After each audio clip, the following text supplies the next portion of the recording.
Assalamualaikum warahmatullahi wabarakatuh. Perkenalkan, nama saya Fajar Ramadan, mahasiswa Unisula Fakultas Keguruan dan Ilmu Pendidikan, Prodi Pendidikan Bahasa dan Sastra Indonesia. Di sini saya akan memenuhi tugas akhir mata kuliah Apresiasi Prosa dengan dosen mengampu Ibu Leli Lipsi Septiana SPD MPD dengan tugas analisis cerita rakyat Danau Toba dengan telaah feminisme. Cerita Danau Toba adalah salah satu danau yang menjadi tempat wisata menarik bagi para wisatawan, baik lokal maupun mancanegara. Selain menawarkan keindahan dan pemandangannya, Danau Toba juga terkenal dengan cerita legenda, yakni cerita Danau Toba mengenal asal-usul Danau Toba. Dahulu kala di sebuah desa terpencil di kaki bukit Sumatera Utara tinggallah seorang pemuda bernama Toba. Ia hidup sebatang kara, mengandalkan hasil panen dan tangkapan ikan untuk memenuhi kebutuhannya. Suatu hari, saat Toba memancing di tepi danau, Toba menemukan seekor ikan raksasa yang berkilauan dengan warna emasnya. Ikan emas itu sangat aneh. Ketika Danau Toba hendak membunuhnya, ikan tersebut memohon belas kasihan dari Toba dan berbicara dalam bahasa manusia. Ikan mas itu mengaku bahwa dia adalah seorang putri jelita yang terkutuk oleh seorang penyihir jahat.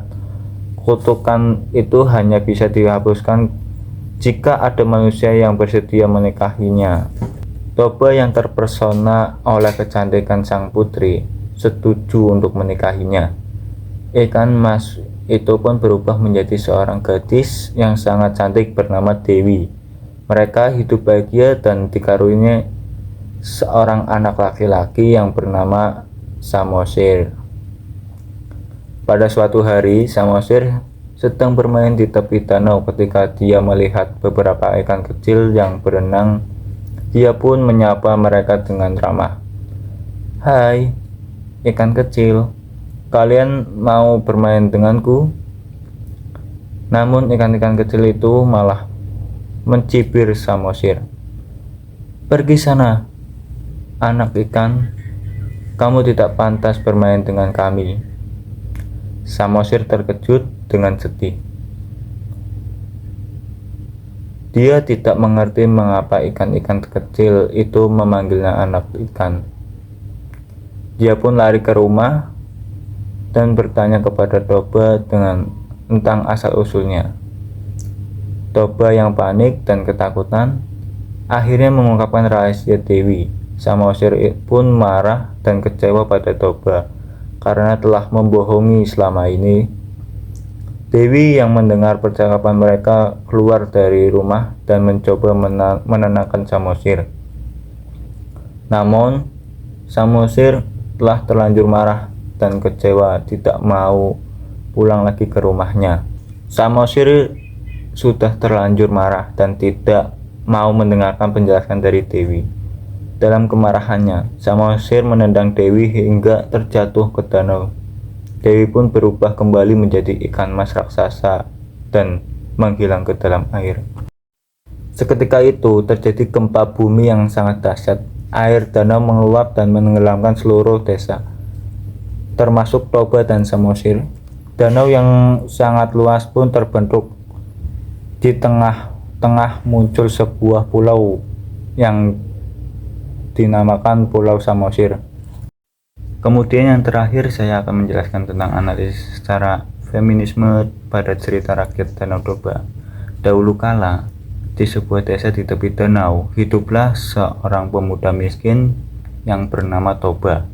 Suatu hari saat memancing di danau, kailnya dimakan oleh ikan mas yang cantik dan menawan.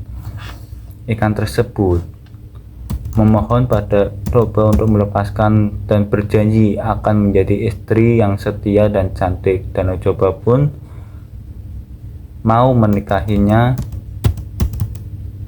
dan setuju atas penawaran ikan tersebut. Toba pun memiliki istri yang baik dan rajin. Namun dia memiliki satu permintaan. Toba tidak boleh memancing di Danau Toba lagi. Toba pun berjanji untuk tidak memancing di Danau Toba tersebut, dan mereka hidup bahagia selama beberapa tahun. Suatu hari, Samosir, anak yang nakal, diam-diam meminta Toba untuk memancing di Danau Toba lagi. Toba pun tergiur oleh ajakan anaknya. Karena Toba tergoda oleh ikan yang berlimpah, melanggar janjinya dan pergi memancing. Marah mengetahui hal ini, Dewi melompat ke danau dan berubah menjadi ikan raksasa. Ikan raksasa itu mengamuk, menghancurkan desa Toba dan menenggelamkan semua orang di dalamnya. Air danau tersebut terus menaik dan menaik hingga akhirnya membentuk danau raksasa yang kita kenal sekarang dengan Danau Toba. Konon, Pulau Samosir di tengah danau adalah bekas Danau Toba yang tenggelam. Dari cerita Danau Toba memberikan banyak manfaat. 1. Memahami budaya Batak. Cerita rakyat merupakan jendela untuk memahami budaya suatu masyarakat dengan menganalisis cerita Danau Toba. Kita dapat mempelajari nilai-nilai, tradisi, dan kepercayaan masyarakat Batak.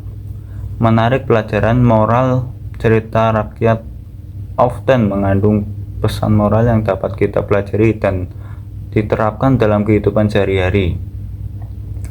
Menumbuhkan cita rasa tanah air. Cerita rakyat merupakan bagian dari warisan budaya bangsa. Dengan mempelajari dan menganalisis cerita Danau Toba, kita dapat menumbuhkan cita rasa tanah air dan kebangsaan terhadap budaya bangsa. Dari saya, sekian. Wassalamualaikum warahmatullahi wabarakatuh.